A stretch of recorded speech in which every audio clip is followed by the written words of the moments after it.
Baik, kita lanjut ke poin ke-6. Apakah baptisan anak adalah pengganti sunat dalam perjanjian lama?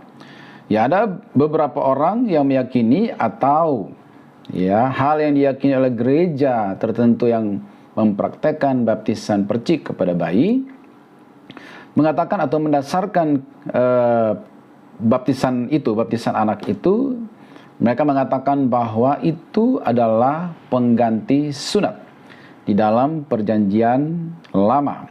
Karena sunat itu adalah perjanjian yang kekal antara Allah dan Abraham beserta keturunannya. Dan itu dilakukan pada waktu bayi berusia 8 hari. Ya, dengan bayi itu disunat, maka dia masuk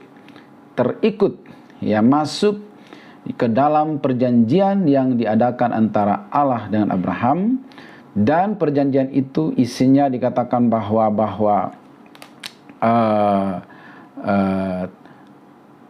supaya Tuhan menjadi Allahmu, dan kemudian tentunya juga olehmu semua bangsa di bumi akan mendapat berkat.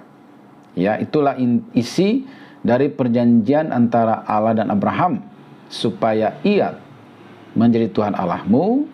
Dan kalau di Kejadian 12 dikatakan supaya olehmu semua bangsa di muka bumi ini mendapat berkat. Dan itu tentang janji keselamatan yang kemudian akan digenapi melalui Yesus Kristus.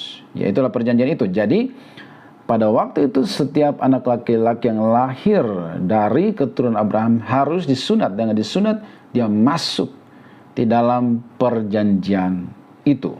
Ya, dan dikatakan bahwa itu kan dilakukan waktu bayi 8 hari belum tahu apa-apa.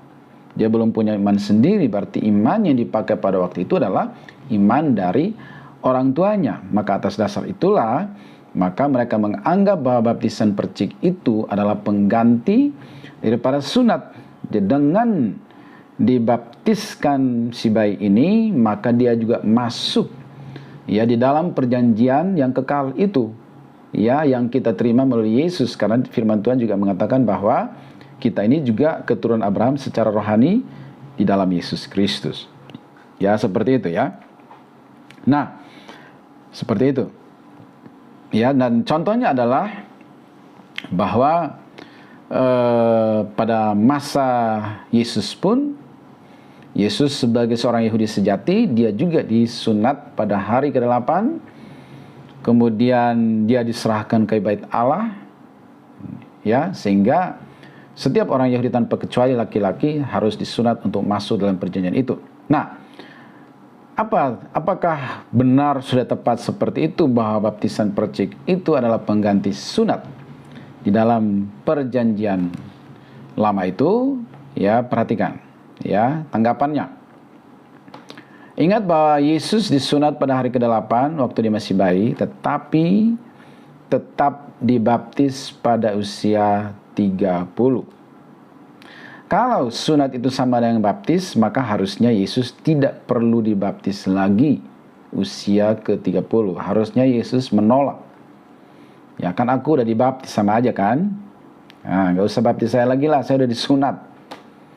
Ya, tapi walaupun sudah disunat, sebagai masuk dalam perjanjian lama itu, tetapi dia tetap dibaptis pada usia yang ke-30. Oke, itu yang pertama tanggapan saya tentang poin ini. Kemudian yang kedua, sunat dalam perjanjian lama tidak selalu berarti bahwa mereka pasti mengabdi kepada Allah. Ya, jadi tidak auto rohani karena sudah disunat gitu ya. Buktinya bolak-balik mereka orang Israel dihukum karena mengabdi kepada Allah lain. Ya, jadi sunat di dalam perjanjian lama tidak membuat orang itu selama hidupnya, atau katakanlah waktu dia dewasa, benar-benar mengabdikan hidupnya kepada Allah. Ya, ini tentu sangat beda dengan baptisan air dengan versi Alkitabiah, yaitu diselamkan dan ditenggelamkan. Itu oleh iman, dia sudah lahir baru oleh kasih karunia melalui iman, dimeteraikan dengan baptisan air, dan itu langkah pertama dia hidup baru, mengabdikan, dan itu dia berkomitmen, berjanji di hadapan Tuhan dan juga di depan jemaat, para hamba Tuhan, bahwa mulai hari itu dia hidup baru bagi Tuhan, mempersembahkan, mendedikasikan hidupnya kepada Tuhan Yesus. Sedangkan sunat di dalam perjanjian lama terhadap bayi itu tidak menjadikan bayi itu nanti selama hidupnya itu mengabdi kepada Allah. Buktinya orang Israel bolak-balik dihukum Tuhan karena menyembah ilah yang lain, bahkan sampai 10 suku hilang gara-gara praktek penyembahan berhala. Yang hilang itu semua disunat waktu kecil. Ya. Jadi totally different, ya, berbeda, tidak related antara sunat di dalam perjanjian lama dengan baptisan. Ya, baptisan anak itu tidak menggantikan. Oke. Seperti itu ya. Jadi kemudian ya, sunat di perjanjian lama juga tidak berarti dia dipimpin Roh Kudus. Sementara kalau baptisan air ya bagi orang dewasa yang sudah lahir baru, itu dia menyerahkan hidup kepada Tuhan dan dia dituntun oleh Roh Kudus, dipimpin oleh Roh Kudus untuk hidup dalam kebenaran. Ya, kemudian yang berikut, ya, dalam perjanjian lama pun Musa misalnya sudah menyadari ya bahwa dalam perjanjian lama itu Musa menyadari bahwa sunat lahiriah saja tidak cukup. Ya, jadi jangankan perjanjian baru. Waktu masih Taurat pun perjanjian lama, Musa menyadari bahwa sunat lahiriah saja tidak cukup. Tidak cukup membuat orang itu hidup baru atau mengabdi kepada Allah. Contoh, Ulangan, mereka harus sunat hati lagi. Jadi sunat lahiriah, mereka harus sunat lahiriah, mereka sudah sunat lahiriah, harus tetap sunat hati. Ulangan 10 ayat 16 sampai 17. Sebab itu sunatlah hatimu, dan janganlah lagi kamu tegar tengkuk. Sebab Tuhan Allahmu lah Allah segala Allah dan Tuhan segala Tuhan, Allah yang besar, kuat dan dahsyat, yang tidak memandang bulu ataupun menerima suap. Ya, jadi sudah sunat lahiriah pun Musa bilang kalian ini perlu disunat hati lagi, nggak cukup. Gitu ya. Ulangan 36, dan Tuhan Allahmu akan menyunat hatimu dan hati keturunanmu, sehingga engkau mengasihi Tuhan Allahmu dengan segenap hatimu dan dengan segenap jiwamu, supaya engkau hidup. Ini ngomong kepada orang-orang yang disunat.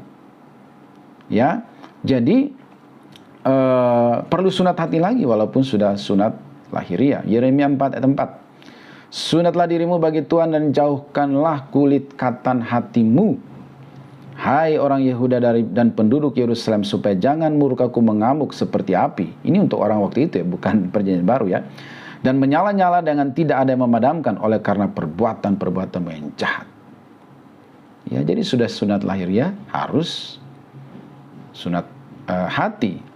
Kemudian Roma 2:25, sunat memang ada gunanya jika engkau mentaati hukum Taurat, tetapi jika engkau melanggar hukum Taurat, maka sunatmu tidak ada gunanya. Walaupun kamu sudah sunat, ya, kamu harus taat semua hukum Taurat. Kelanggar satu, nggak ada gunanya sunatmu.